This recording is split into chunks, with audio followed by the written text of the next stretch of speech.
Hello and welcome. I'm Ryan Clark, the Oregon State Beavers beat writer for the Oregonian, and you're listening to Beavers Beat, a short-form podcast covering Oregon State sports.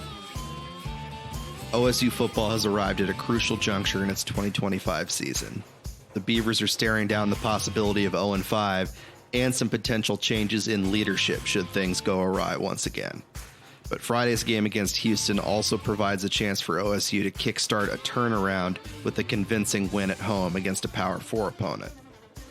The Beavers' schedule does get much easier from here after having the second hardest schedule in the country to this point, according to ESPN's Football Power Index. I've got a story right now looking at those numbers up on OregonLive.com.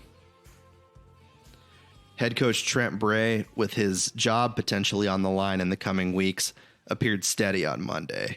He looked as confident and as assured as we've seen since the season started, so perhaps he knows something about this team behind the scenes that we don't, or maybe his seat is more secure than we think.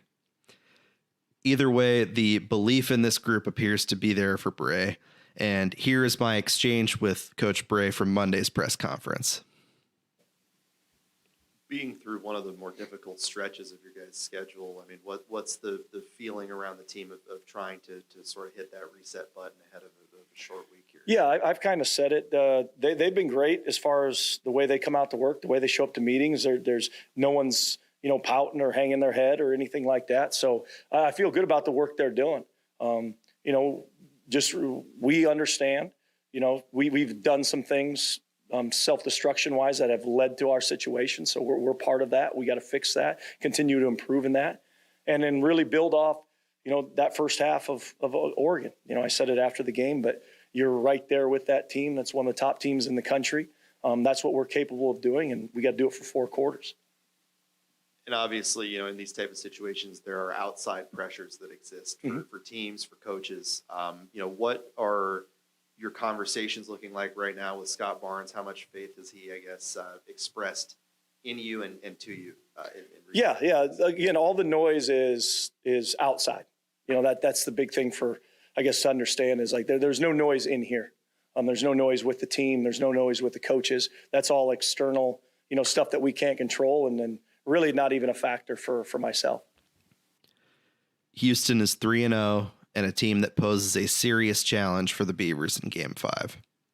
No rest for the weary, as they say, and Oregon State's schedule does get easier from this point on, but this is the 5th in what is a daunting stretch for the Beavers. The Cougars have a dual-threat quarterback in Connor Wegman, a solid run game, and a defense that could stuff the run if they don't put the pieces together in that phase. At the end of the day, this game will be won or lost for OSU along its offensive line, first and foremost. And those guys have, to their difficulty and lack of credit, they haven't gotten the job done so far. Coach Kavanaugh has been in their ear, has been vocal in practice, but at the end of the day, it hasn't translated to the games. And this is a young and injured group, but they're going to need to play better if they want to beat Houston. On the defensive side, OSU is going to need to contain Wegman a lot better than it did Dante Moore. We saw when the Ducks faced the Beavers that Moore was able to get outside of the pocket, break contain, and scramble for a few big plays, including a 28-yard run. And Wegman is somebody that is quicker to run with the ball than Dante Moore is.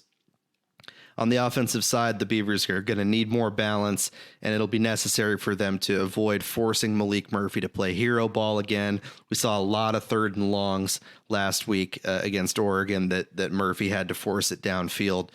They don't need that against Houston. They want to get up early and feel confident about their offense. That's ultimately on the big guys up front. So, keeping an eye on that offensive line remains the biggest key for me in this game. If all else fails, the Beavers just need to be willing to adjust on the fly and really throw everything at the wall to see what sticks, because this is a team desperate for a win. They're 0-4. Trent Bray is 1-10 in his last 11 games as head coach, and there's a lot of pressure on everybody right now. Here's Bray on the upcoming matchup. What do you expect from Houston? What do they do? Is it completely different than anything you've seen yet this year? Or No, it's very similar to what we've seen the last 2 weeks. from Tech and from Oregon, both offensively and defensively. So there's some carryover and things we've seen and learned from against those two teams that should, hopefully help us on Friday.